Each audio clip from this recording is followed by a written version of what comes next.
Айнур Бергалин увлекся бразильским джиу-джитсу и грэпплингом больше года назад. 3 раза в неделю он посещает этот спортзал. Он выступает на республиканских соревнованиях, где завоевывает медали разного достоинства. До этого Айнур практиковал самбо, панкратион, но понял, это не те виды спорта, которым он хотел бы дальше уделять внимание. Переосмысление было, нужен ли такой вид спорта, как там бить по лицу или еще что-то. Потому что самое ценное, что у меня есть в данный момент, это моя голова. И рисковать этой головой, я не хочу.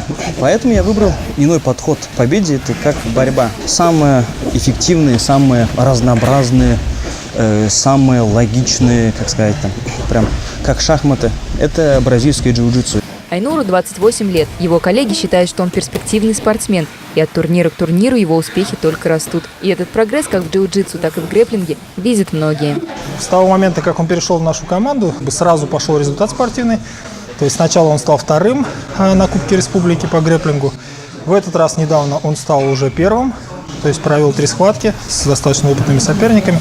2 выиграл досрочно. Рост на лицо. И я думаю, что если дальше он будет в таком режиме тренироваться, то, несмотря на то, что он уже не самый молодой спортсмен, то есть в серьезном возрасте начал заниматься, но есть большие перспективы в спорте в нашем. Серьезно относится к своим тренировкам, достаточно серьезно относится к команде и командному духу. Для него слово «командный дух» – это не просто словосочетание. Он много помогает нашей команде, большое количество людей пришло от него, узнало о нашем виде спорта от него. И сам он, его трудолюбие, в принципе, дает результаты. На последнем Кубке Башкирии он занял 1-е место в своей весовой категории.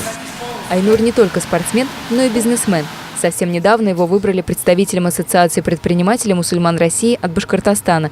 Это такое богоугодное, благое дело. Объединить всех мусульман, предпринимательство развить, нетворкинг мусульманский построить и совместные проекты реализовывать. Это то дело, которым мало кто занимается из мусульман в сегодняшний день.